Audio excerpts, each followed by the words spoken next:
Hello everyone, you are on the Toon Talks channel, and today we have a review of Zootopia. Who's that Pokemon? Zootopia opens with an exciting view into a world unlike any other. We're taken through Zootopia, a vibrant, sprawling metropolis that's home to animals from every habitat, size, and species. In this city, predators and prey live side by side in harmony, a society built on the promise that anyone can be anything. And at the center of this hopeful world is our main character, Judy Hawks. Oops, sorry, not this one, but this one. From a young age, Judy dreams big. She's a small bunny in a world full of much larger animals, but she's convinced that size doesn't determine one's destiny. Her ultimate goal? To become a police officer. Zootopia's first bunny cop, despite the fact that bunnies have never been on the force. Fast forward, and we see Judy as a young adult who's more determined than ever. She enrolls in the police academy, where the challenges she faces are even tougher than she imagined. Surrounded by huge animals like rhinos and buffaloes, Judy stands out in both her size and her resilience. Her training is intense, requiring strength and agility, and she struggles at first. But every time Judy faces a challenge, she finds a way to overcome it, using her speed, wit, and unshakable determination. Eventually, she graduates at the top of her class, proving to everyone, including her family and skeptical peers, that she has what it takes. With her badge and uniform, Judy heads off to Zootopia, her dream finally a reality. The city itself is overwhelming, divided into different districts tailored to different animal species, like Tundra Town for polar bears and Sahara Square for desert creatures. Judy is thrilled and ready to make a difference. But reality hits hard when she meets her new boss, Chief Bogo, who sees her as just a token addition to the force rather than a real cop. Instead of assigning her to important cases, he gives her parking duty. At first, Judy is disheartened, but true to her spirit, she quickly adapts. Determined to prove herself, she throws herself into her new assignment, giving out over 200 tickets in a single morning. On one of her parking duty rounds, Judy stumbles upon a sly, smooth-talking fox named Nick Wilde. He's with a young fox, Son, who appears heartbroken over not being able to buy a giant popsicle from an elephant-run ice cream shop. Feeling sympathetic, Judy confronts the store's owner and manages to get the popsicle for Nick and his son. But as she watches them walk away, something feels a little off. Curious, she decides to follow Nick, and it turns out her instincts were spot on. Nick and his son are actually running a small con. They melt down the large popsicle into smaller ones, which they then sell at a markup to other animals in the city. Judy is stunned, feeling a little embarrassed at being taken for a fool, and she tries to confront Nick about it, but Nick, as cool as ever, doesn't even flinch. Instead, he points out the flaws in the Zootopia system, explaining that as a predator, and especially as a fox, he's been stereotyped and left with few options. Judy is both frustrated and intrigued by Nick's cynicism, but the encounter only fuels her desire to prove herself and make a real difference. Not long after, Judy catches wind of a major case involving the mysterious disappearance of 14 mammals across Zootopia. Determined to prove her worth, she volunteers to work on the case, though Chief Bogo immediately dismisses her as inexperienced and unfit. However, in a twist of fate, Mrs. Otterton, the wife of one of the missing mammals, shows up in the middle of their conversation, desperate for help. Feeling compassion for Mrs. Otterton, Judy insists on taking the case.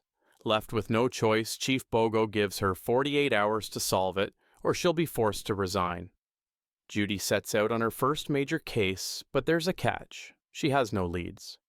She remembers Nick Wilde and his connections around the city, realizing he might be able to help her navigate the underbelly of Zootopia. Nick is reluctant, but Judy manages to pressure him into assisting by threatening him with an illegal tax evasion charge. Realizing he's been cornered, Nick agrees to help her, albeit grudgingly. As Nick and Judy dig deeper into the case, they face new challenges and uncover some surprising leads. Judy cleverly convinces Nick to help her by reminding him that he's now her witness, and that could mean trouble for him if he doesn't cooperate.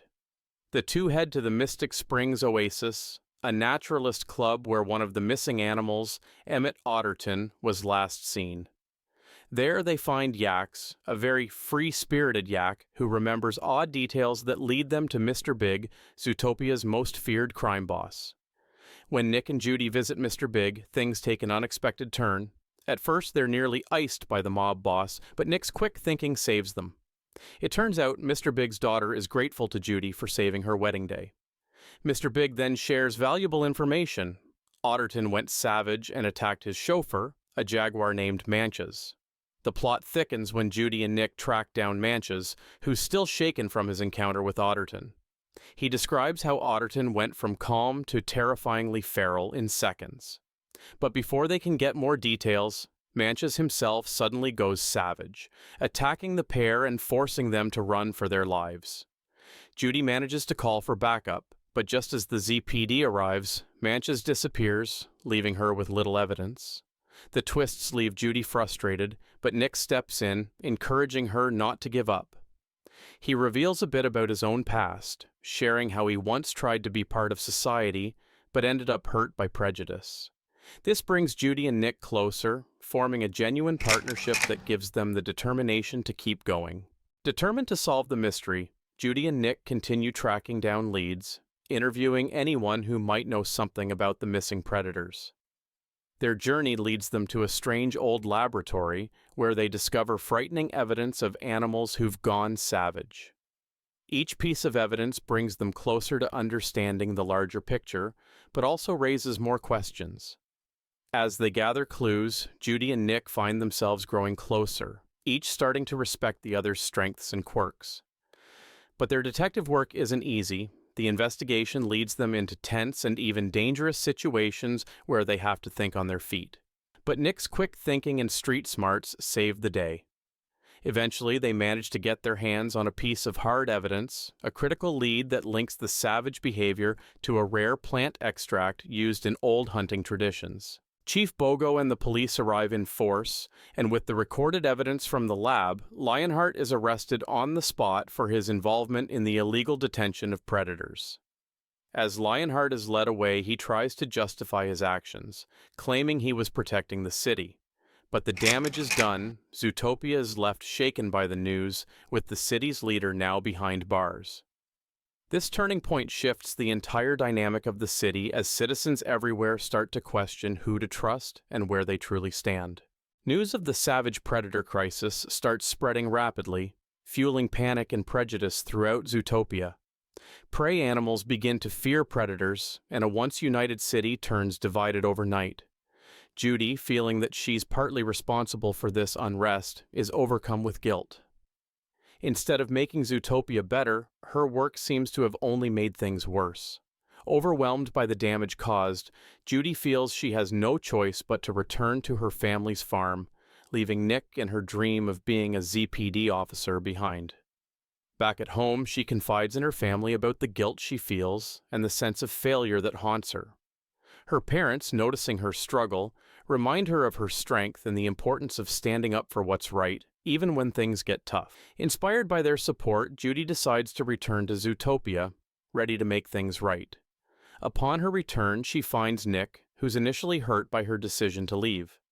After a heartfelt apology, she convinces him to rejoin her, and together they set out to uncover the truth behind the predator crisis. With newfound determination, Judy and Nick start putting the pieces together and finally suspect Assistant Mayor Bellwether of being the mastermind behind the predator plot. But when they confront her, things take a dangerous turn. Bellwether reveals that she's been orchestrating the entire scheme to create fear among prey animals, ensuring they'll distrust predators and solidify her own position of power. She traps Judy and Nick in a museum exhibit, trying to pin them as criminals to silence them for good.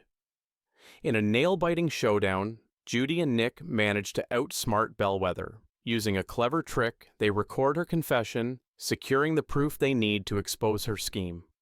The evidence finally clears the predators, and peace is slowly restored to Zootopia as animals begin to rebuild trust.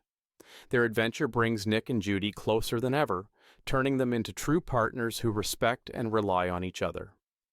In the end, Judy realizes that real change comes not just from solving cases, but from understanding and accepting each other's differences. The story closes with the city of Zootopia finding hope and unity once again, a place where anyone, prey or predator, can truly be anything they dream. And that's the story of Zootopia, a tale of friendship, trust, and the power of dreams. If you loved this recap, let us know in the comments. We will be very happy.